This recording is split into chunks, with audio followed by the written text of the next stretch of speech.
There are moments in a love story that feel impossible when nothing seems to move.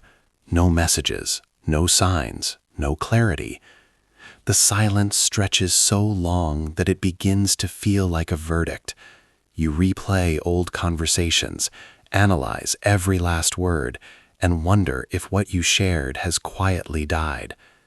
But what if that silence is not the end? What if it is not abandonment, but a hidden part of a divine process unfolding beyond your sight? In this video, we will explore 4 stages that God often allows before restoring what once seemed like an impossible love. Because spiritual restoration almost always begins long before visible reconciliation appears. Heaven works in hidden places first. What looks like stillness on the surface may actually be deep internal movement beneath. Through the story of Elijah in Books of Kings, specifically 1 Kings chapter 19, we see a prophet who believed everything was over. Elijah fled into the wilderness, convinced he was alone, exhausted, and abandoned. There was no dramatic miracle at first, no fire, no earthquake, no visible breakthrough. Instead, there was silence, and in that silence, God was not absent. He was recalibrating Elijah's heart. The first stage is separation, not rejection, but divine distance. This is where 2 people are pulled apart, so hidden wounds, pride, fear, or emotional dependency can surface. It feels like loss, but it is often exposure. The second stage is internal confrontation. Just as Elijah had to face his exhaustion and distorted thinking, both hearts in an impossible love must confront what they have avoided. Emotional fatigue is not the same as emotional death. Sometimes what feels like the end is actually a reckoning within. The third stage is strategic silence. This is where the quality of silence changes. It no longer feels chaotic, but intentional. You may notice subtle shifts, less anger, fewer reactive thoughts, more surrender. Silence becomes space for transformation rather than punishment. The fourth stage is quiet restoration. Long before contact resumes, something softens internally. Perspective changes, ego loosens, clarity replaces desperation. By the time reconciliation becomes visible, the deeper healing has already taken place. Consider the example of a 14-month separation that seemed final. No communication, no reassurance. Yet during that time, both individuals underwent private growth that made future reconciliation sustainable rather than fragile. When you begin to understand this pattern, you stop measuring progress by outward signs alone. You realize that divine restoration rarely follows human urgency. We want instant replies, immediate clarity, visible reassurance.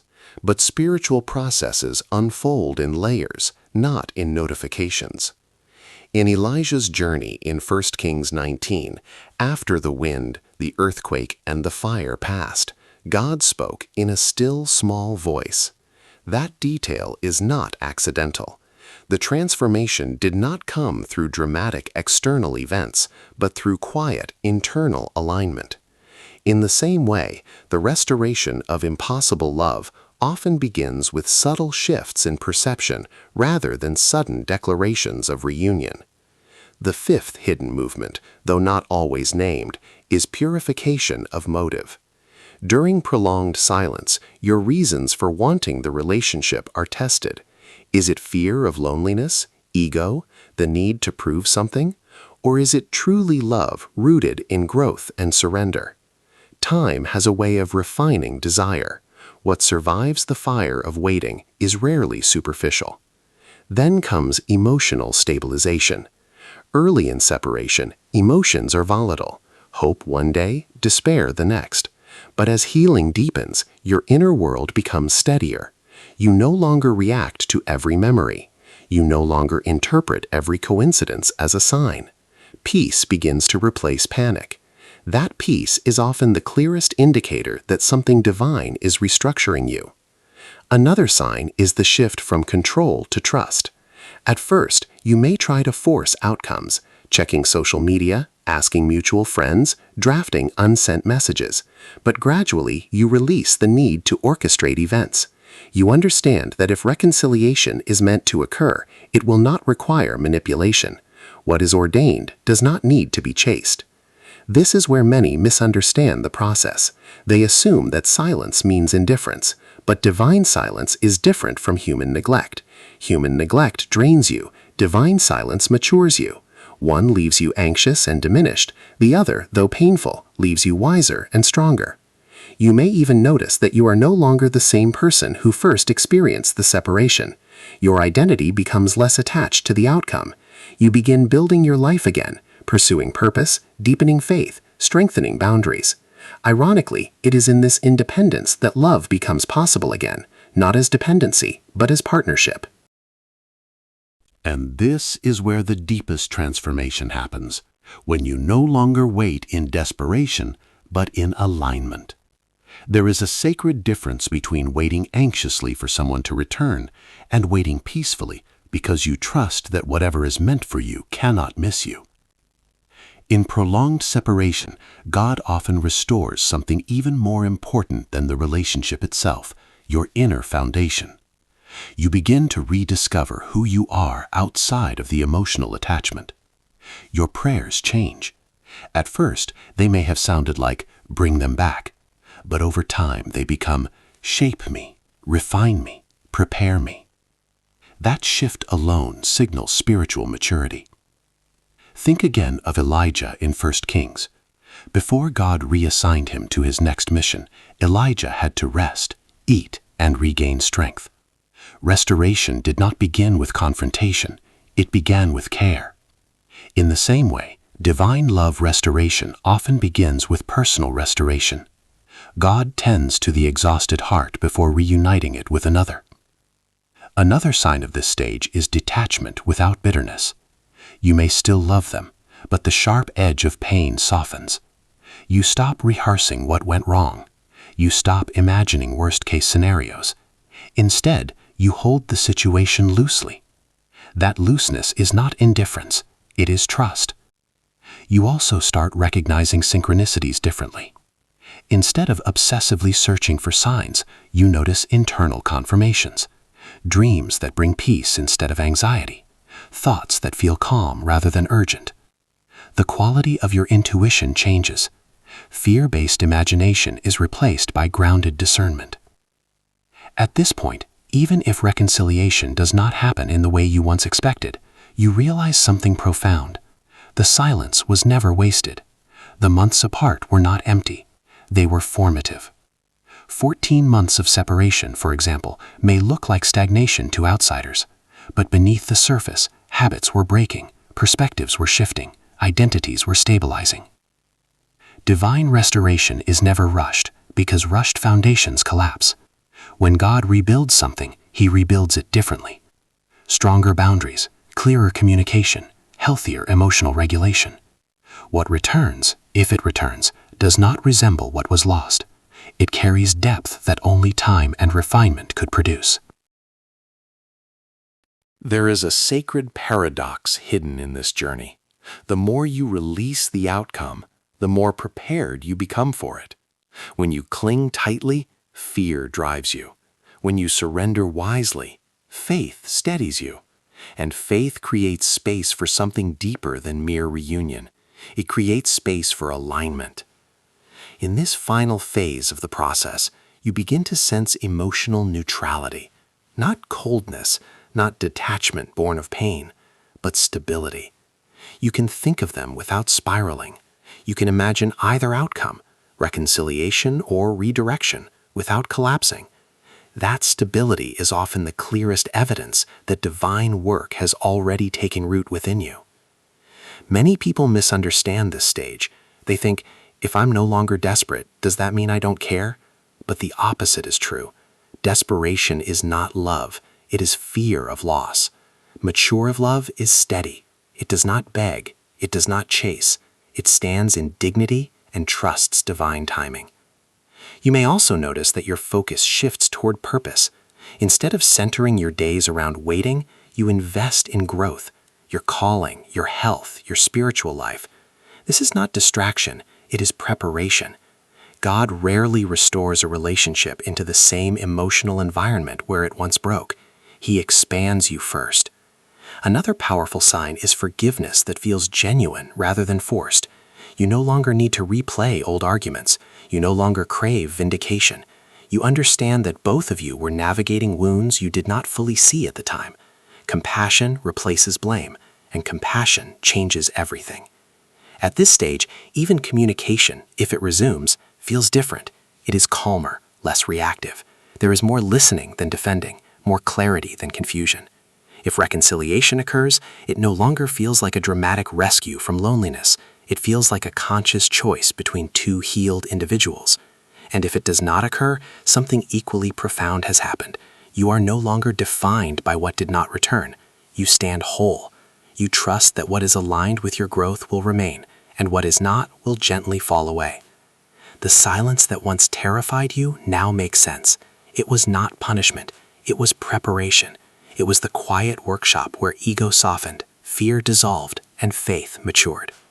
So when nothing seems to move, no messages, no signs, no clarity, remember this. Heaven often works invisibly before it works visibly. Restoration begins within, and when your inner world is restored, your outer story, whatever form it takes, will reflect that wholeness. And preparation is rarely comfortable. It stretches you beyond old emotional patterns. It exposes insecurities you once ignored.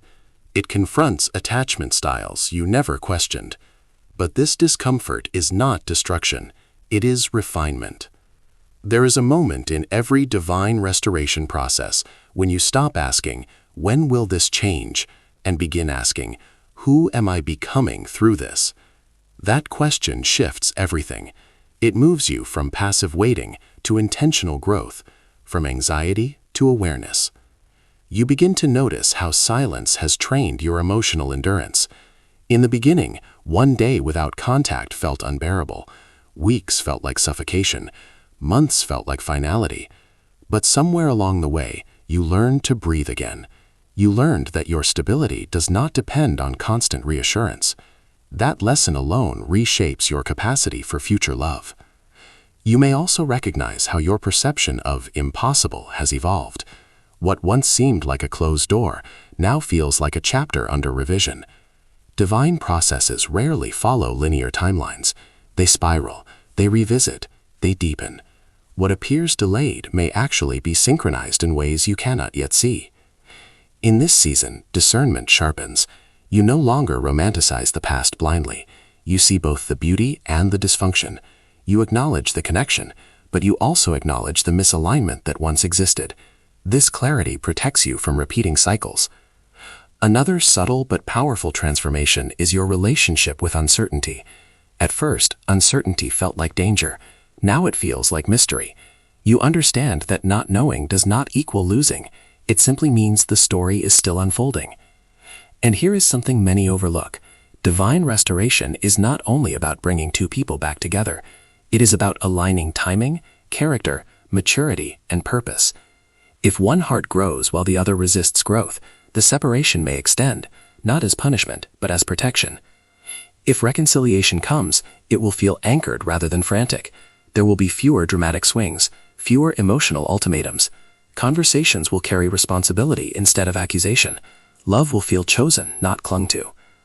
But even if paths diverge permanently, you will not leave empty-handed. You will carry emotional strength, spiritual depth, and self-awareness that you did not possess before. The silence that once frightened you will have become your teacher. Refined by silence, strengthened by surrender, and clarified by time. This is how divine processes complete their work. When love has passed through distance without collapsing into bitterness, it carries a different weight. It is no longer fragile, it is tempered. At this point, you begin to understand something profound. Restoration is not about returning to what was. It is about stepping into what could not exist before the separation. The earlier version of the relationship may have been built on attraction, chemistry, and emotional intensity. But what emerges after refinement is built on awareness, accountability, and intentional choice. You also recognize how much fear once governed your reactions. Fear of abandonment, fear of replacement, fear of being forgotten. In the silence, those fears were exposed, not to shame you, but to free you. Because love driven by fear suffocates. Love grounded in security breathes. There comes a quiet confidence in this stage. You do not need constant validation. You do not interpret every delay as rejection. You trust that clarity will come at the right time. This confidence is not arrogance, it is inner alignment. Sometimes reconciliation begins subtly. A simple message, a calm conversation, an unexpected openness. But instead of rushing forward emotionally, you remain grounded. You listen more carefully. You respond more thoughtfully. You no longer try to prove your worth. You embody it. And if the other person has also grown, you will sense it. Their tone may be softer, their communication clearer, their accountability stronger. Divine restoration requires mutual evolution. One transformed heart cannot sustain a relationship alone. Yet even in this hopeful phase, you remain anchored. Prepared, not just to receive love, but to sustain it. Because sustaining love requires a version of you that has faced loneliness without collapsing, that has faced uncertainty without losing faith, and that has faced silence without creating chaos to escape it. The quiet season trains your nervous system. It teaches you that intensity is not the same as intimacy, and that urgency is not the same as destiny. By now, you likely notice how your emotional reactions have slowed. Where you once felt immediate panic, you now pause. Where you once overanalyzed, you now observe. That pause is power. It means your inner world is no longer controlled by external movement. Another profound shift is the way you define love itself. Before, love may have felt like possession, constant communication, or dramatic reassurance. Now, love feels like freedom. It feels like two whole individuals choosing each other without pressure. It feels like peace more than adrenaline. This transformation also clarifies divine timing. You begin to see that delays were not denials. Some prayers take time because character must catch up with desire. If restoration had happened earlier, it might have collapsed under the weight of unresolved wounds. The silence extended not because heaven forgot you, but because heaven was fortifying you. There is also humility in this stage. You recognize your own mistakes without drowning in guilt. You acknowledge where fear spoke too loudly, where pride resisted apology, where immaturity created friction. This humility prepares you for healthier communication if paths cross again. And if they do cross again, you will not approach with desperation. You will approach with discernment. You will ask deeper questions. You will listen for consistency, not just chemistry. You will prioritize alignment over nostalgia. But even if the story unfolds differently than you once hoped, you are no longer afraid of that possibility. Because the silence already proved something essential. You can survive the unknown. You can rebuild. You can grow. That realization is liberation. What once felt like an impossible love story now feels like a divine classroom. The separation taught patience. The silence taught trust. The waiting taught surrender. And surrender taught strength. So wherever you are in this process, early confusion, painful confrontation, strategic silence, or quiet restoration, know this: nothing is wasted. Every stage carries purpose. Every delay carries refinement. Divinely prepared love carries a different rhythm. It does not rush to prove itself. It does not demand constant reassurance to feel secure. It moves with steadiness, not spectacle. And you, having walked through silence, now recognize the beauty of that rhythm. There is a quiet wisdom you now possess. You understand that not every pause is a rejection. Not every delay is a closed door. Sometimes what appears to be distance is divine recalibration, adjusting timing, softening hearts, strengthening foundations. You also realize that your identity is no longer entangled with one outcome. In the beginning, the thought of losing this love may have felt like losing yourself. But now you stand separate from the story. You are whole whether the chapter continues or ends. That wholeness changes the energy you bring into any future connection. Another transformation becomes clear. Your boundaries are healthier. You no longer tolerate inconsistency disguised as mystery. You no longer romanticize emotional unavailability. Silence taught you the difference between sacred space and avoidance. That discernment protects your heart moving forward. If reconciliation unfolds, it will require two grounded individuals choosing growth daily. And if it does not, you will not interpret that as failure. You will see it as redirection. Divine restoration sometimes restores the relationship. Other times it restores you so completely that you outgrow what once felt essential. There is also a deeper trust now, not just in love, but in God's orchestration. You may not understand every detail of the timeline, but you trust the intention behind it. You see how certain conversations had to end, how certain attachments had to loosen, how certain illusions had to dissolve. And perhaps the most beautiful part of this journey is this: you no longer fear silence. You have discovered that silence can be sacred. It can heal, clarify, and transform. What once felt like emptiness now feels like space. Space for growth, space for alignment, space for something healthier to emerge. So, as this season closes and another begins, carry this awareness with you. Impossible love is not defined by difficulty, it is defined by transformation. If it survives refinement, it returns stronger. If it does not, it leaves you wiser. Either way, you win, because you are no longer the person who once trembled in uncertainty. You are someone who has walked through stillness and found strength there. And the true miracle goes even deeper than reunion or redirection. It is the awakening of your spiritual perception. You now understand that love is not merely an emotional experience. It is a spiritual alignment.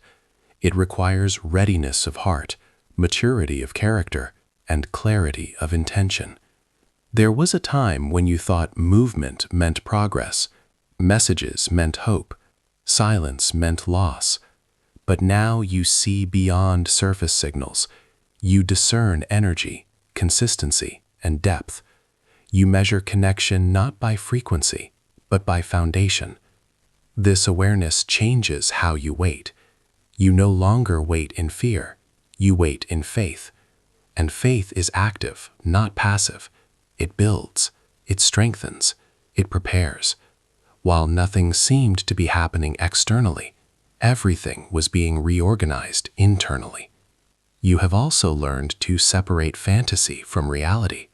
Sometimes what we grieve is not the person themselves, but the future we imagined with them. Silence dismantles illusions. It forces you to see clearly. And clarity, though painful at first, is mercy in disguise. There is strength now in your stillness. You do not feel the need to explain your process to everyone. Not everyone understands divine timing. Not everyone understands sacred pauses. Some will say, move on.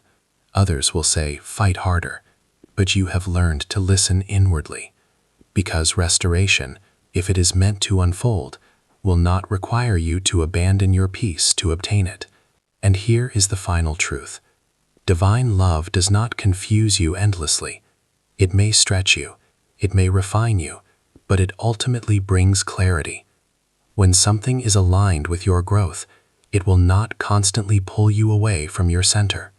So if you look back at the months of silence, the unanswered prayers, the long nights of questioning, see them differently now. They were not signs of divine neglect. They were seasons of divine construction. Foundations were being reinforced where you could not see. And now, whether love returns through a familiar face or arrives through an unexpected door, you are prepared. Not prepared to cling, but prepared to choose wisely. Not prepared to fear, but prepared to trust deeply. Impossible love was never about proving devotion through suffering. It was about transforming you into someone capable of sustaining a higher form of love. And that transformation, it is already complete within you.